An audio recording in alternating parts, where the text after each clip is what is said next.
चलती है पूजा गुरु पार, मंत्र महत गुरु वाक्य है, मुक्ति आशीर्वाद, मुक्ति आशीर्वाद। अरहंत सिद्ध वितराग परमात्मा निर्ग्रंथ आप्तज्ञानी सद्गुरुदेव आगम वाणी को भावपूर्वक वंदन नमन। सभी भव्य आत्माओं की भव्यता को नमन। जय हो। इन दिनों प्रकृति चारों तरफ जिधर भी नजर डालें अपनी पूरी सुंदरता के साथ खिली हुई है। वर्षा ऋतु का समय है और वर्षा ऋतु में ये पूरा वनस्पति जगत, पेड़ पौधे, फल फूल, ये सब अपने पूर्ण सौंदर्य के साथ चारों तरफ बिखरे हुए हैं। जब हम इस प्रकृति पर नजर डालते हैं, इस हरियाली जगत पर अपनी दृष्टि घुमाते हैं, तो हमें एक बात नजर आती है कि ये जितने भी हरियाली है, जितने भी पेड़ पौधे हैं, फल फूल है, ये सब अपने अपने सौंदर्य में कितने अनूठे हैं, अपने आप में यूनिक हैं, लाजवाब हैं। और इस वनस्पति जगत के अंदर कोई पेड़ बहुत ऊंचा है, बहुत अच्छी हाइट वाला है, तो कोई पेड़ ऐसा है जो मध्यम कद का है, नॉर्मल हाइट है, और कोई कोई पौधे तो ऐसे हैं जो बिल्कुल ही छोटे कद के हैं। कहाँ एक बांस का ऊंचा पेड़, कहाँ एक नारियल का ऊंचा पेड़, और कहाँ एक नॉर्मल हाइट वाला छोटा पौधा, और फिर उस पौधे से भी छोटा कोई एक फूल खिला हो। जैसे हम देखते हैं लिली के फूल, बिल्कुल छोटे छोटे, बिल्कुल जमीन पर भी खिलने वाले फूल हैं। तो इस चारों तरफ फैली इस प्रकृति के अंदर कोई ऊंचा है, कोई मध्यम आकार का है, कोई उससे छोटा है, और कोई बिल्कुल ही छोटा है, लेकिन सभी अपने अपने पूरे सौंदर्य को लेकर के खिले हुए हैं। और वो जो खिलना है वही उनका सौंदर्य है, वही उनका होनापन है, वही उनकी अपनी यूनिकनेस है, उनका अपना अनूठापन है। और सभी एक दूसरे से अलग अलग है, सभी अपने आप में बेजोड़ हैं, कोई किसी से प्रतिस्पर्धा नहीं करता। हम देखें इस वनस्पति जगत से हमें सीखने को कितना कुछ मिल रहा है कि यहाँ पर कोई किसी से प्रतिस्पर्धा नहीं कर रहा है कि तुम इतने ऊंचे क्यों हो और मैं इतना छोटा क्यों हूँ। एक छोटा सा खिला हुआ फूल कभी उस लंबे से पेड़ पर खिले हुए फूल से यह नहीं कहता कि तुम तो इतने ऊंचे जाकर के खिले हो और मैं देखो इतना छोटा क्यों रह गया। वो अपने मन में उस बड़ी हाइट वाले उस फूल से ईर्ष्याग्रस्त नहीं हो रहा, उसके मन में कोई तरह की ईर्ष्या नहीं आती है। वो अपने आप के सौंदर्य में खिला है, अपने आप में महक रहा है, और वो जो ऊंचे कद वाला है वो भी अपने अहंकार में नहीं आ रहा। वो उस छोटे खिले फूल को ये सुनाता नहीं है, ये बार बार उसको फील नहीं करवाता है कि देखो मैं कहाँ इतनी ऊंची हाइट पर पहुंचा हुआ हूँ और तुम कहाँ बिल्कुल इस जमीन पर इस छोटे से रूप में खिले हुए हो। नहीं, कोई भी बड़ा पेड़, बड़ा पौधा या बड़ा फूल उस छोटे फूल से कभी ऐसा नहीं कहता। वो कभी अपनी अकड़ में नहीं आता, और ना ही वो छोटा फूल ईर्ष्याग्रस्त हो रहा है, ना ही वो अपने उस छोटेपन को लेकर दुखी हो रहा है। मन ही मन वो उस बड़े फूल से ईर्ष्या कर रहा है या प्रतिस्पर्धा कर रहा है, कंपटीशन में लगा है कि मुझे भी वहां तक पहुंचना है। ऐसा कुछ भी इस प्रकृति में, इस हरितिक जगत में देखने में हमें नहीं आता। लेकिन जब हम हमारे जगत को देखते हैं, यानी हम इस इंसानी जगत को देखते हैं, तो हमें ये चीज सर्वत्र नजर आती है। हम लोग जो भी हमसे बड़े हैं, चाहे वो पोस्ट में बड़े हैं, चाहे वो पैसे से बड़े हैं, चाहे वो उम्र में बड़े हैं, चाहे उनकी अचीवमेंट्स हमसे ज़्यादा हो गई है, तो जो भी किसी भी सेंस में हमसे बड़े हुए हैं और बहुत उन्होंने सक्सेस हासिल की है, उनको देख करके एक आम इंसान अपने मन में क्या सोचता है। जब भी हम किसी बड़े आदमी के बाबत सुनते हैं, उनकी उपलब्धियों के बारे में सुनते हैं, तो एक सीधा सा भाव हम सब के भीतर में क्या आता है, देखो वो इतनी ऊंचाई तक पहुंच गया, आज उसने इतने पैसे कमा लिए, आज उसने क्या छवि बनाई है समाज के अंदर, जहां भी जाता है लोग यस बॉस यस सर करके उसको सलाम करते हैं। और मैं देखो अभी तक यहीं पर हूँ, मैं अभी तक कुछ भी नहीं कर पाया, इतने सालों से मेहनत कर रहा हूँ लेकिन फिर भी मैं आगे नहीं बढ़ पाया। इस तरह से अपने छोटेपन का एहसास हमें अपने ही मन के भीतर होता रहता है। कोई हमें एहसास ना भी कराए कि तुम अभी तक सक्सेसफुल नहीं हुए हो, तुम अभी तक ज्यादा अमीर नहीं बने हो, या तुम अभी तक बड़ी पोस्ट पर नहीं पहुंच पाए हो, या तुमने सो कॉल्ड अचीवमेंट्स हासिल नहीं किए हैं, वो हमें कोई नहीं दिखता कहता। लेकिन उसके बावजूद हम ही अपने मन में अपने आप को ये बात बार बार सुनाए जाते हैं और बार बार खुद को ऐसा कह करके अपने आप को पीड़ित करते चले जाते हैं। और हम लोग इस तरह से अपने आप को छोटा मानते हैं और छोटा मानते हुए स्वयं तो दुखी अनुभव करते ही हैं। जो लोग ऊंचे पोस्ट पर पहुंचे हैं उनके प्रति हम ईर्ष्या भी रखते हैं और वही उनके प्रति रही हुई हमारे मन की वो ईर्ष्या की भावना हमसे उनकी निंदा भी करवा देती है। तो इस तरह से हम देखें, एक भाव ने कितने सारे दुर्गुणों को जन्म दे दिया। एक मन में ये भाव आया कि मैं अभी तक कुछ नहीं कर पाया, मैं अभी तक सक्सेसफुल नहीं हो पाया, मैं अभी तक वहां तक नहीं पहुंच पाया जहां तक मुझे पहुंचना चाहिए था। वो पहुंच गया, वो मेरे साथ ही यात्रा पर निकला था, हम दोनों साथ ही थे, स्कूल में थे, हम दोनों साथ ही पढ़े लिखे, साथ ही आगे बढ़े, या वो भी मेरी ही उम्र का है। उसने तो 35-40 वर्ष की उम्र में आते आते उसने क्या कुछ अचीव नहीं कर लिया, लेकिन मैं तो अभी तक कुछ भी नहीं कर पाया। ये एक भाव ईर्ष्या को, निंदा को, आलोचना को और भी ना जाने कैसी कैसी प्रतिक्रियाएं हमसे निकलवा देता है। तो इस तरह से हम देखें, कहाँ एक तरफ ये प्रकृति जो हमें अनजाने ही बहुत कुछ सिखा रही है, बहुत गहरी शिक्षा दे रही है, और एक तरफ हम जो उससे कुछ भी नहीं सीखते। हम तो हमेशा ही अपने आप को छोटा मानकर दुखी, मायूस होते चले जाते हैं, निराश होते चले जाते हैं, और जो बड़ा है वो भी अपने आप को घमंड में आ जाता है, वो भी अपने बड़प्पन को हमेशा ही दिखाने का प्रयास करता है। ऐसे लोग हमारे आसपास बहुत हैं और हमारी नजर भी ऐसे लोगों पर जाती ही होगी जिनके लिए हम कहते हैं कि देखो जरा कुछ हासिल क्या कर लिया, जरा कुछ सक्सेस क्या पा ली, बहुत ही ज्यादा इनको तो घमंड आ गया। अपनी उपलब्धियों पर गर्व, अभिमान किसी नहीं आता। अगर हम भी होते उनकी जगह तो हमें भी अपनी उपलब्धियों पर घमंड होता है ना। अभी कुछ दिनों पहले ही 10th और 12th के बोर्ड का रिजल्ट आया है। तो जब कोई भी परीक्षा का रिजल्ट आता है तो जो स्टूडेंट्स बहुत अच्छे मार्क्स लाते हैं, मेरिट में आते हैं, उन स्टूडेंट्स के मन में चाहे अनचाहे कहीं ना कहीं मन में एक एयर आ जाती है, एक अहंकार का भाव आ जाता है। अपनी उपलब्धियों पर, अपनी अचीवमेंट्स पर एक फीलिंग आ जाती है कि मैंने अचीव कर लिया, मैं कुछ कर पाया, तो मैं कुछ बड़ा हो पाया, मैं कुछ कर पाया, मैंने कुछ हासिल करके दिखा दिया। ये इस तरह की एक भाव आ ही जाता है, और आए भी क्यों ना, क्योंकि हम सब अपने आसपास ऐसे ही लोगों को देखते हैं जिनके मन में हमेशा यही भाव रहता है।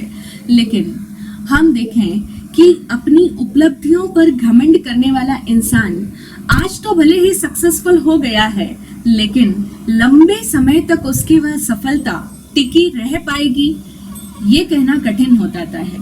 क्योंकि जो व्यक्ति सफलता हासिल करने के पश्चात विनम्र नहीं होता, जिनके कारण से वो सफल हो पाया है, वो उस पद तक पहुंच पाया है, अगर वो उनके प्रति कृतज्ञ नहीं होता, अगर वो उनके प्रति हृदय से, तहे दिल से आभारी नहीं होता, तो उसकी वो सक्सेस, उसका वो अचीवमेंट ज्यादा दिन तक टिका नहीं रह पाएगा। इसीलिए हम हमेशा ही अपने आप का निरीक्षण करें, हम हमेशा अपने आप को देखें कि कहीं मैं इस तरह से अपने आप के बड़े होने पर, अपने आप की उपलब्धियों पर कहीं स्वयं को गौरवान्वित तो महसूस नहीं कर रहा। और तो और जब कोई स्वयं को कुछ अचीव नहीं कर पाता, लेकिन उसके घर में, उसके कुल में, उसके परिवार में, उसके खानदान में अगर किसी ने कोई बड़ी सक्सेस हासिल की है, या कोई बच्चा मेरिट पे आ गया है, कोई सीए बन गया है, बहुत अच्छा उसका नाम हो गया, बड़ी ऊंची पोस्ट पर चला गया, आईएएस आईपीएस बन गया, कोई कॉम्पिटिटिव एग्जाम्स क्रैक कर लिए, तो हम उसके परिवार के लोग उसके नाम पर भी अपने आप को बड़ा साबित करने लग जाते हैं। जानते हो, मेरे बच्चे ने ये कर लिया, मेरा भतीजा इसमें टॉप कर गया है। इस तरह से हम अपनी आसपास वाले लोगों की उपलब्धियों पर भी स्वयं को गौरवान्वित महसूस करवा देते हैं। इस तरह से हम देखें, इस दुनिया के अंदर कोई भी इंसान चाहे कोई भी रीजन बना करके अपने आप को बड़ा साबित करने की कोशिश में लगा रहता है। अपने आप को बड़ा, मैं कुछ हूं, मैंने कुछ पाया, या मेरे आसपास वालों ने कुछ पाया, मेरे बच्चे ने कुछ उपार्जित कर लिया, कुछ हासिल कर लिया। इस तरह से वो अपने आप की श्रेष्ठता को हमेशा ही कायम रखना चाहता है, अपनी श्रेष्ठता को बरकरार रखना चाहता है और लोगों को बताना भी चाहता है, यानी प्रूव करना चाहता है, चाहे तो खुद के माध्यम से, चाहे अपने आसपास वाले लोगों के माध्यम से। लेकिन मैं भी कुछ हूँ, मैं भी श्रेष्ठ हूँ, I am superior in this field. मैं इस तरीके से अपने आप की महानता को, अपने आप की श्रेष्ठता को बता सकता हूँ। ऐसा कोई ना कोई बहाना हम ढूंढ ही लेते हैं। छोटा बनना दुनिया में किसी को भी पसंद नहीं है। हमें तो क्या होगा, छोटा बनना तो उस चूहे को भी अच्छा नहीं लग रहा था। हुआ यूं कि एक बार एक हाथी ने एक चूहे को देख लिया। हाथी है, चूहा है, प्रकृति में सब तरह के जानवर हैं। तो उस दिन हाथी ने चूहे को देख लिया, उसकी नजर चूहे पर पड़ गई। चूहे पर नजर कोई पहली बार ही पड़ी हो उस हाथी की, ये बात तो नहीं है, क्योंकि सभी लोग इस पृथ्वी पर ही निवास करते हैं, कहीं ना कहीं मुलाकात तो हुई ही होगी।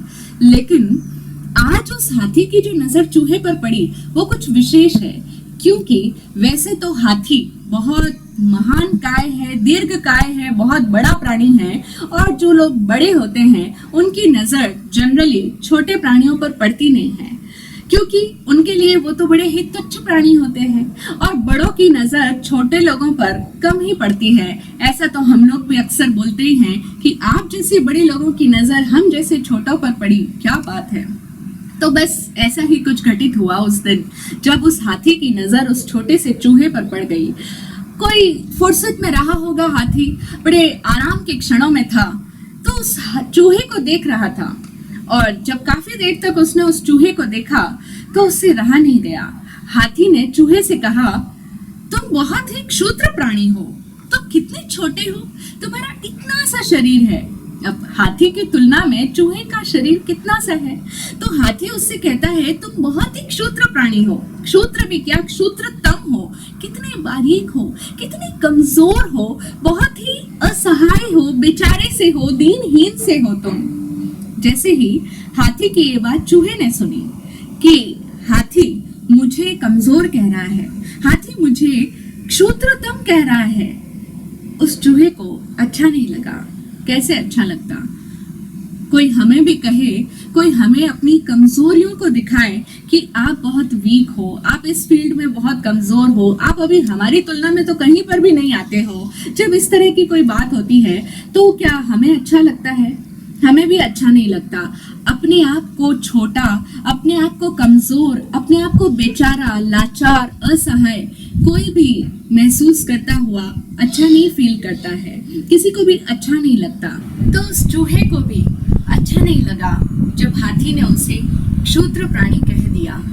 इसी तरीके से हमारा भी अहंकार आहत हो जाता है जब कोई हमें अपने छोटेपन का एहसास करवाता है, और तब ऐसे समय में हम लोग हर तरीके से अपनी उस कमजोरी को, अपनी उस लाचारी को ढक करके अपने आप को भी कुछ बड़ा, कुछ अच्छा साबित करने का प्रयास करने लग जाते हैं।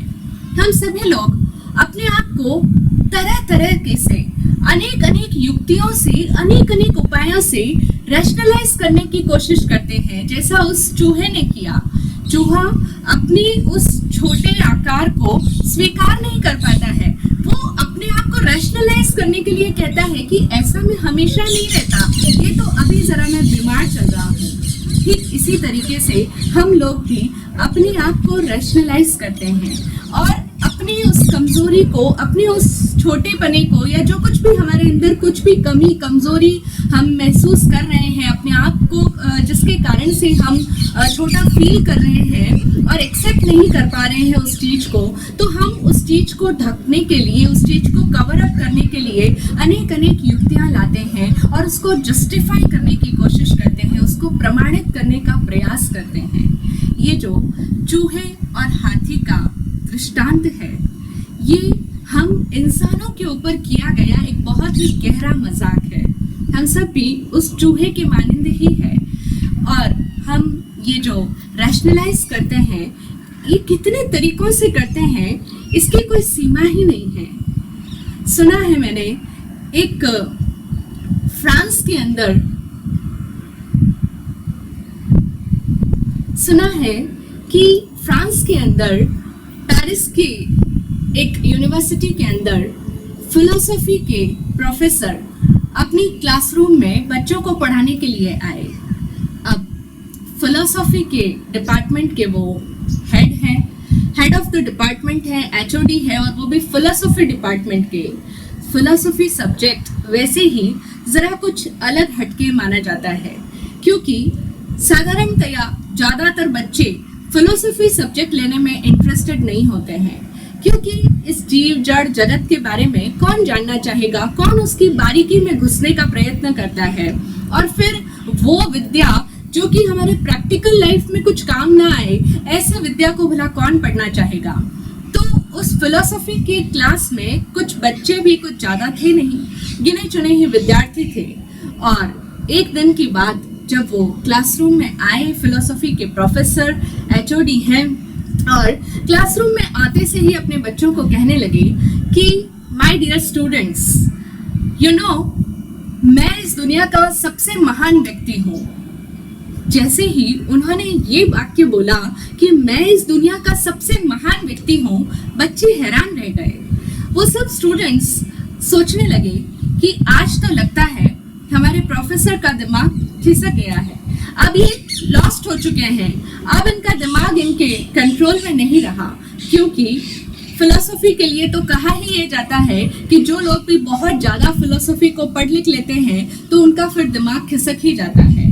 और फिर वो तो इतने वर्षों से फिलोसफी पढ़ा रहे हैं, एचओडी है उस डिपार्टमेंट के, तो आज तो निश्चित ही वो दिन आ गया कि जब इनका दिमाग की पंखुड़ी खिसक चुकी है। इसीलिए तो ये अपने आप के बारे में ऐसी घोषणा कर रहे हैं कि मैं इस दुनिया का सबसे महान व्यक्ति हूँ। बच्चों को